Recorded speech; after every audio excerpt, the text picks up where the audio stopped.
livro de Deuteronômio, no capítulo 1, o verso 1 ao verso de número 8. Deuteronômio, capítulo 1, verso 1 ao verso de número 8.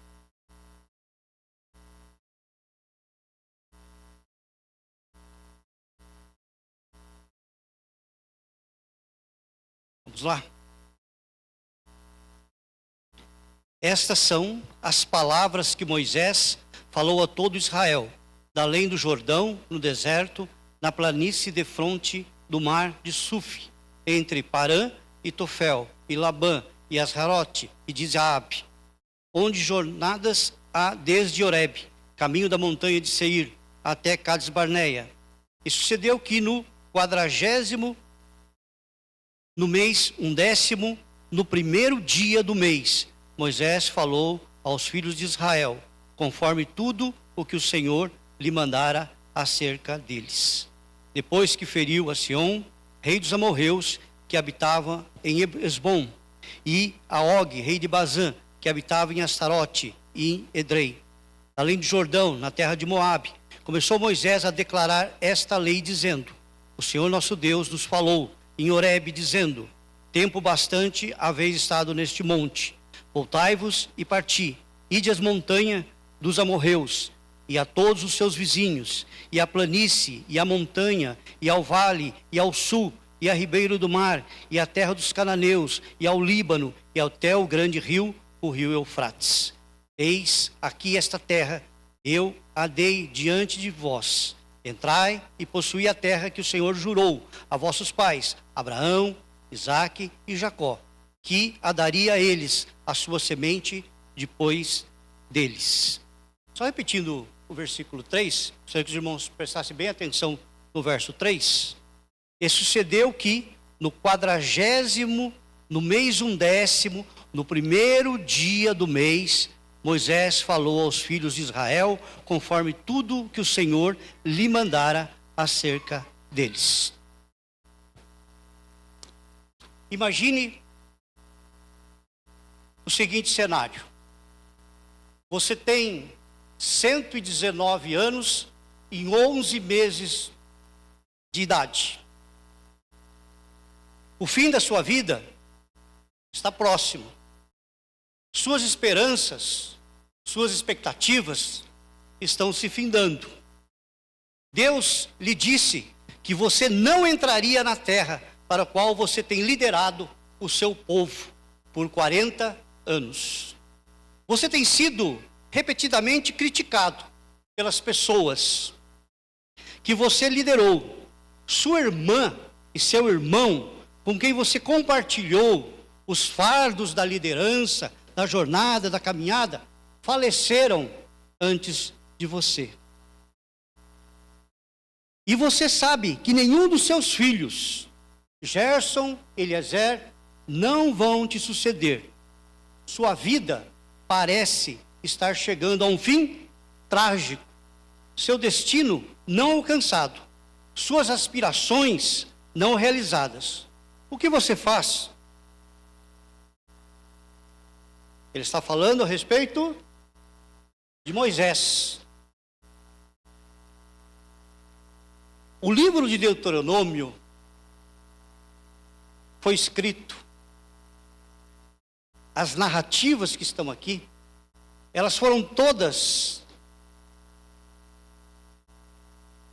os acontecimentos, tudo aquilo que está registrado, acontece no último mês da vida de Moisés.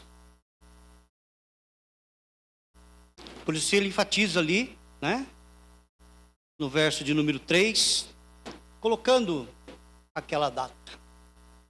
Eles estão prestes a atravessar o Rio Jordão, prestes a tomar posse da terra prometida.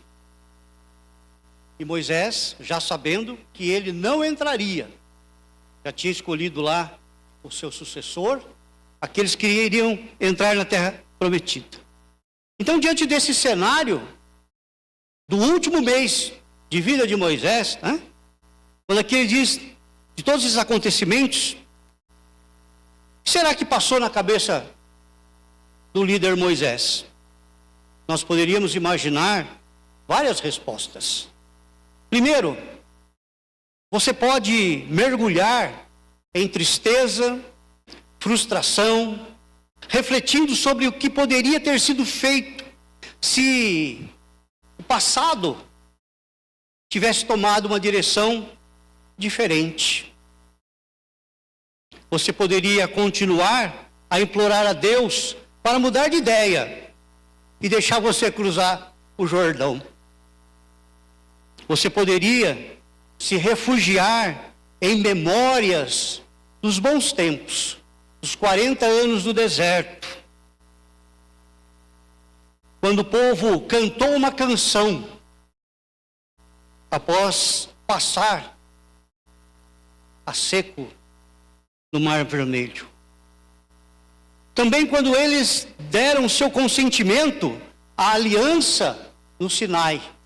Quando Deus então, quando Moisés, representando o povo, faz uma aliança com Deus lá no Monte Sinai. Coisa maravilhosa, do esplendor de Deus se manifestando na vida de Moisés. Ou, mesmo no deserto, quando eles construíram o tabernáculo. E mesmo diante de tantas coisas maravilhosas, tudo isso seriam reações normais do ser humano. Mas Moisés, ele não fez nada disso. Moisés não mergulhou em tristeza e nem em frustração. Moisés não implorou a Deus para que deixasse ele entrar, que Deus mudasse de ideia. Também não ficou preso nas lembranças do passado. O que Moisés fez? O versículo de número 5, ele é muito interessante. Mas o que Moisés fez realmente, ele veio mudar o curso da história do povo de Deus. O verso de número 5 diz: quando os israelitas estavam no território de Moabe, ao lado leste do rio Jordão, Moisés começou a explicar ao povo a lei de Deus. Veja bem, no último mês da sua vida, Moisés, ele toma uma postura diferente. Ele passa, a partir desse momento, a ensinar o povo. A gente vai ver o legislador, a gente vai ver o líder, o intermediário entre o povo e Deus, Ele fazia esse papel. Mas agora ele assume um papel de professor, um papel de educador. Ele senta ali com o povo antes de atravessar a leste do Rio Jordão e ele começa a explicar a lei de Deus para o povo. Por um mês, Moisés convocou o povo do outro lado do Jordão e se dirigiu a eles. Esses discursos que ele fez no último mês é a substância que forma o livro de Deuteronômio. A gente vai ver assim algumas coisas que são repetidas, que vão aparecer ali em Êxodo, em Levíticos, em Número. Mas aqui ele começa então a ensinar. E seus discursos estão todos compilados aqui no livro de Deuteronômio, quando ele vai explicar de forma didática a lei e a vontade de Deus para o povo de Israel. Acima do que Moisés disse no último mês da sua vida, porém está o que Moisés fez. E o que ele fez no seu último mês de vida? Primeiro, ele mudou a sua forma de atuar. Até então ele era o líder, o legislador. Agora ele passa a ser o educador, o aconselhador, aquele que aconselha o povo. Olha, vocês estão prestes a tomar a terra, tomar posse, vão possuir a terra. Mas olha esse conselho, leve isso para vocês. Isso vai ser importante, isso vai mudar a história de vocês. Não adianta vocês tomarem a terra, não adianta vocês saírem do Egito, mas levar o Egito dentro de vocês. Ele está ensinando, ele está educando o povo. Ele mudou então a sua forma, não mais com aquela liderança dos 40 anos no deserto, não mais como legislador, mas agora como o educador, educando o povo para tomar posse da terra. Não mais o Moisés libertador, o legislador, o Moisés que operou milagres, no deserto, o intermediário entre o povo e Deus. Ele se tornou um mestre, um professor, um educador, um aconselhador. Ao longo do livro de Deuteronômio, Moisés alcança um novo nível de autoridade e sabedoria, de entendimento claro para as coisas da palavra de Deus e os ensinamentos que ele trouxe ali para o povo. Pela primeira vez, nós vamos ouvir Moisés falar extensivamente em sua própria voz, porque até então ele era o transmissor das palavras de Deus para o povo. Deus falava com Moisés, para Moisés falar com o povo, mas agora não. É algo que parte do fundo do coração de Moisés, com toda a sua experiência de vida, com toda a experiência com que ele teve com o povo, E vamos lembrar que quantos episódios ele teve de rebeldia do povo, de rebeliões, do povo não entender a vontade de Deus, de o povo não entender os propósitos de Deus. Foram 40 anos de luta, de muita angústia, de muita decepção, de muita vitória também.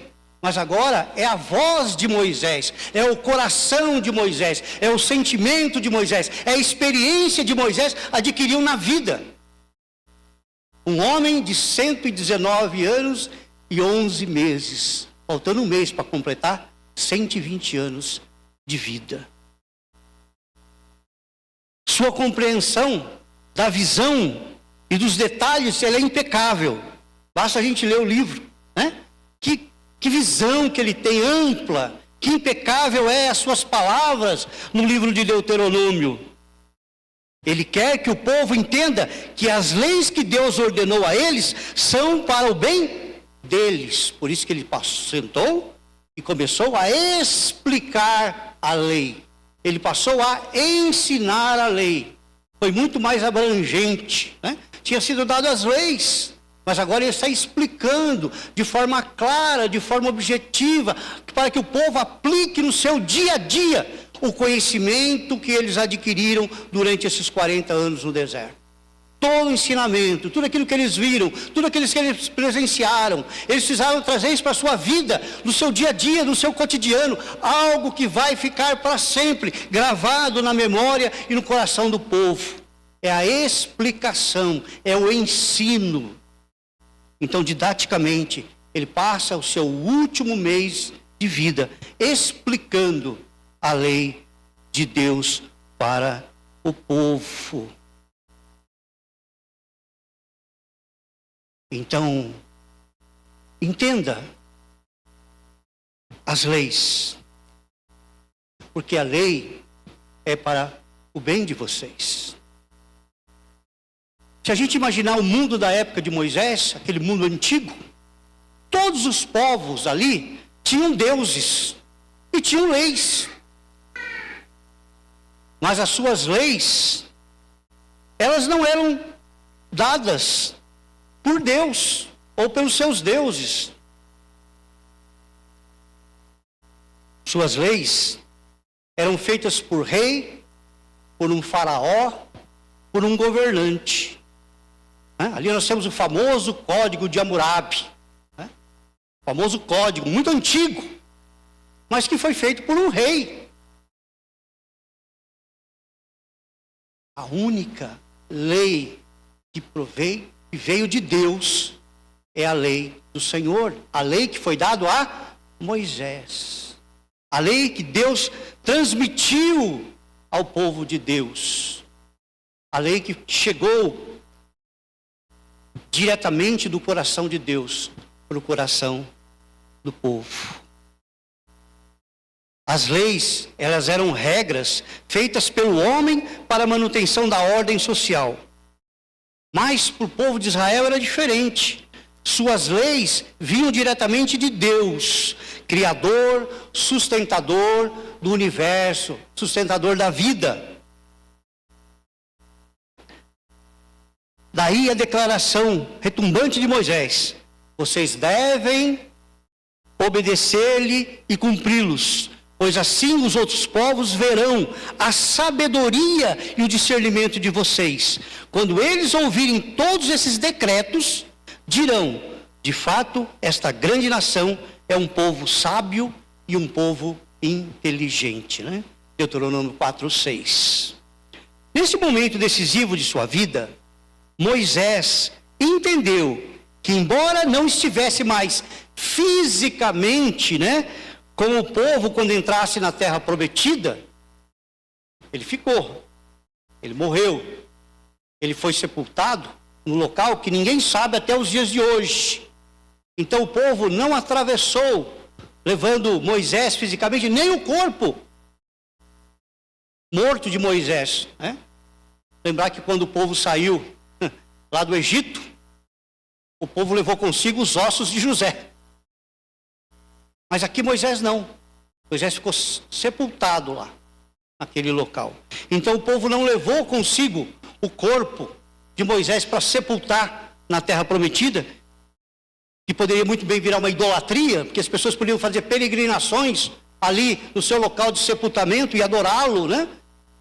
Mas Deus não permitiu que isso acontecesse. E não usasse da vida de Moisés para a prática da idolatria.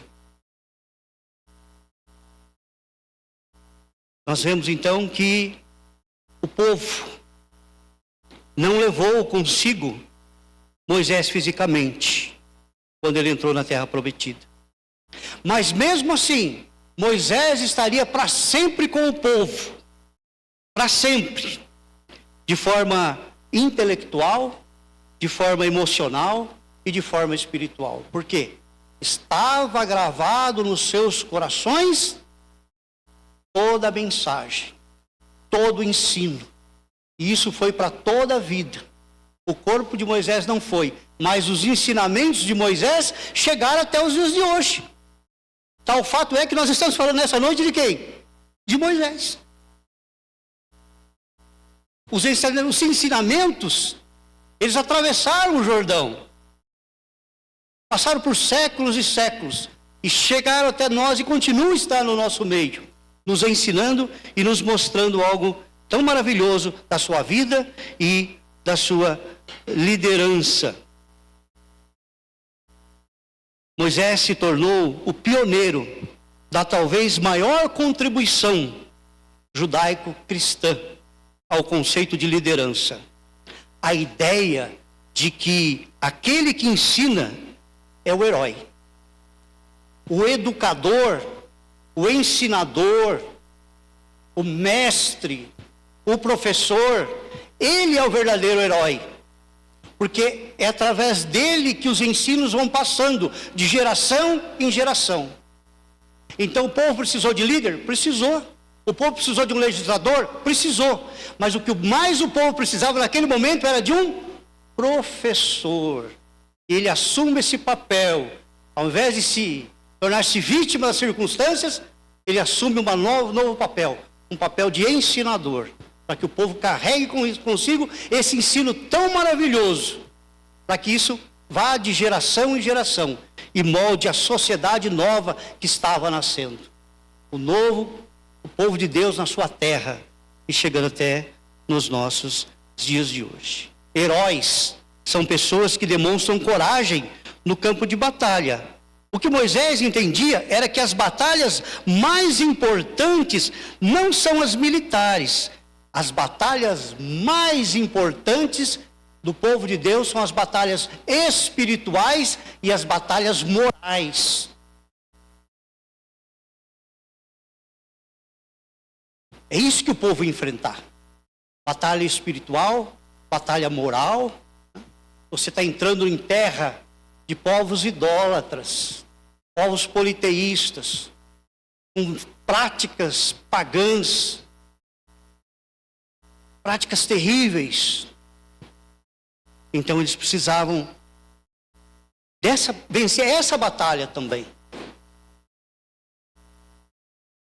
Também uma vitória espiritual que muda vidas.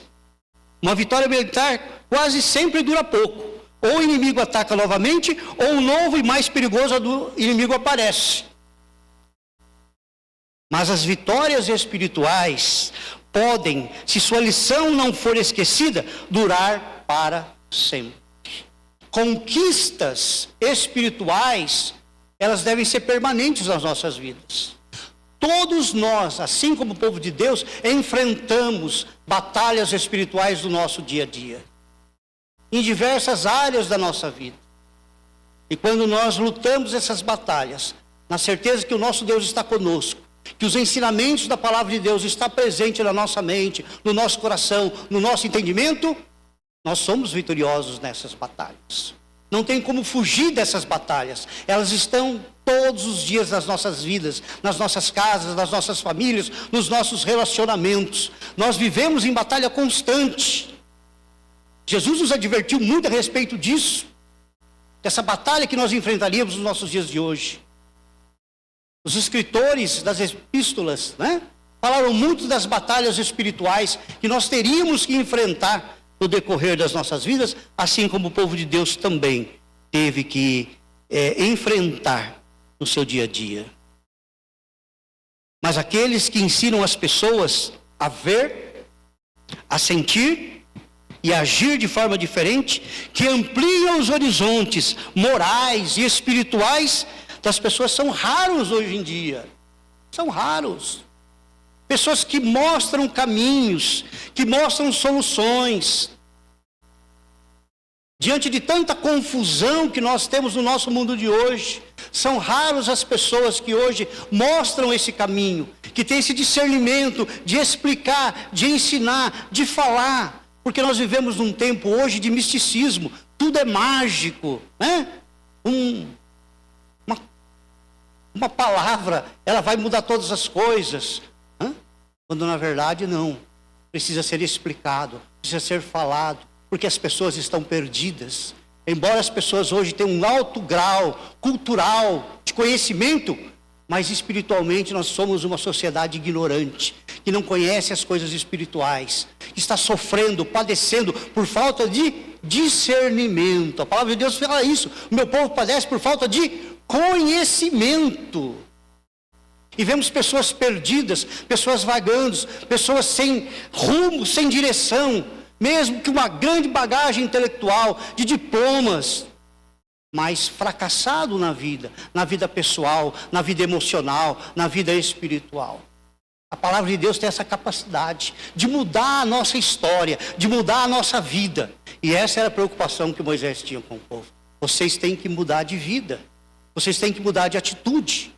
Vocês viram tudo que Deus fez, mas agora, tudo isso que eu falei para vocês, tudo aquilo que vocês viram, apliquem na vida de vocês, apliquem no seu dia a dia, todas essas leis, aplique cotidianamente, em todos os problemas, em todas as adversidades, em tudo as dificuldades que vocês vão encontrar pela frente. Ele não se torna apenas um ensinador em Deuteronômio, ele diz a todo o povo que eles devem se tornar uma nação de educadores. Uma nação de educadores. E aí no versículo ele diz assim: e conte aos seus filhos e netos o que aconteceu no Monte Sinai naquele dia em que vocês estiveram na presença do Senhor nosso Deus, quando Ele me disse: reúna esse povo na minha presença, para que escutem o que eu vou dizer, a fim de que aprendam a temer-me a vida inteira, e assim ensine os seus filhos. E no outro versículo: ensine estas palavras aos seus filhos, falando delas quando estiver sentado em casa e quando estiver viajando, quando se deitar e quando se levantar. Em todos os momentos da vida, ensina. Em Deuteronômio, entra uma nova palavra no vocabulário bíblico. Aparece um verbo, em hebraico, o verbo ind, que significa aprender ou ensinar. Tem esses dois significados.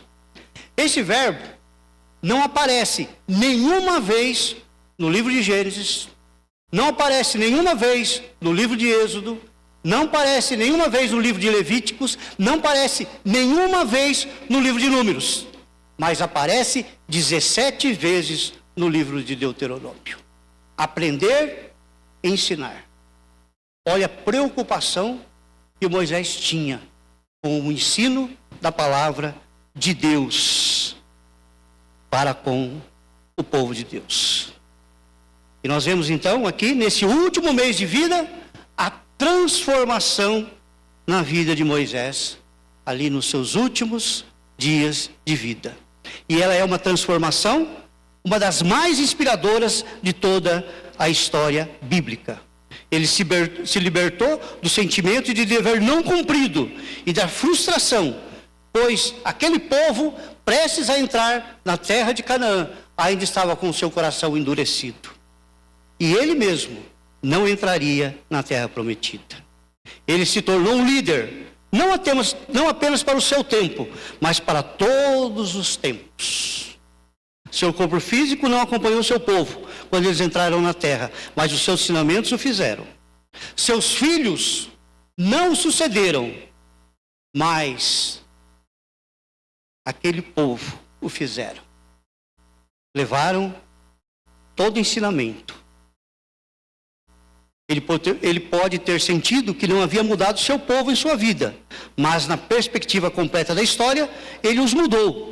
Mais do que qualquer líder já mudou qualquer povo, transformando-os no povo do livro. O povo judeu é conhecido como o povo do livro.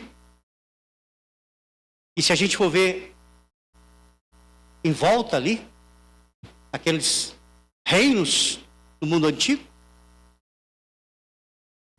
o que os reis deixaram? Os reis deixaram monumentos. Os reis, o faraó, deixou pirâmides. Mas sabe o que o povo de Deus fez? Ele construiu escolas. E ele construiu casas de estudo.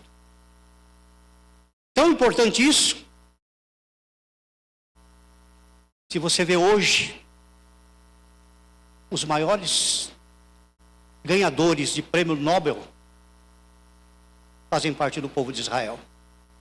As grandes universidades, grandes hospitais, ilustres pensadores. Se você usa o Facebook, o Instagram, o WhatsApp, saiba que por trás disso existe um judeu chamado Mark Zuckerberg. Deixou essa inteligência, porque esse é o legado de estudo, de explicar, de ensinar. Chegou até os nossos dias de hoje. O poeta Shelley disse a famosa frase: os poetas são os legisladores não reconhecidos do mundo. Na verdade, porém, não são os poetas, mas sim os educadores, que moldam a sociedade, transmitindo o legado do passado para aqueles que constroem o futuro. E a gente concluindo aqui, a gente dá um pulo lá para o Novo Testamento. O ministério de Jesus não foi diferente. No ministério de Jesus, nós vemos a mesma preocupação com o ensino. Mateus 4:23 diz: Mateus afirmou que Jesus percorria toda a Galileia, ensinando nas suas sinagogas e pregando o evangelho do reino. Lá no capítulo 7, ele diz assim: e aconteceu que, concluindo Jesus esse discurso, a multidão se admirou da sua doutrina, porquanto as ensinava com autoridade e não como os escribas. E depois, exatamente, quando Jesus também foi morto, ressuscitou, E antes de subir aos céus, ele deixou na grande comissão. Mateus 28. Foi na Galileia, no monte designado pelo Senhor, que Jesus entregou aos seus discípulos a grande comissão. Observe que Jesus não deu uma grande sugestão, ele deu uma grande comissão. Ide, fazei discípulos, batizando-os, ensinando-os a obedecer a tudo o que eu lhes ordenei. Ensinar é uma necessidade urgente da igreja. Hoje, irmãos, é um culto especial. Por que é um culto especial? Porque a igreja, ela tem essa preocupação com o ensino.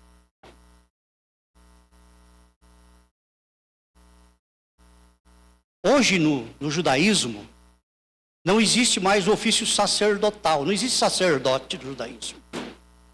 Existe um líder chamado rabino. Rabi em hebraico, mestre ou professor. Rabino, né? Nosso mestre ou nosso professor. Ele é o líder da comunidade. É ele que lidera, porque é ele quem ensina. Hoje a nossa igreja, pela graça e pela misericórdia de Deus, ela está dando posse há mais um ano a um pastor da igreja, a pastora da igreja, que tem essa responsabilidade. Graças a Deus eles não estão no final da vida como Moisés, né? Tem muita caminhada, mas tem essa responsabilidade de estar ensinando a nós, a cada um de nós, para que possamos também vivermos uma vida de glorificação ao nosso Deus.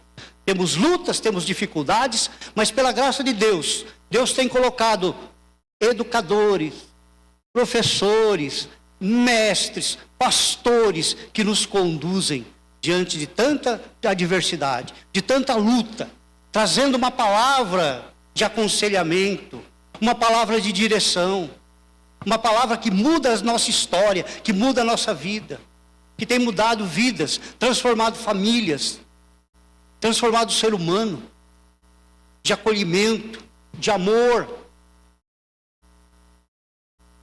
Que possamos enxergar na liderança da igreja, no pastoreio da igreja, nos pastores que compõem a igreja, esse mesmo entendimento que nós temos de Moisés. Alguém que está ali a ensinar o povo.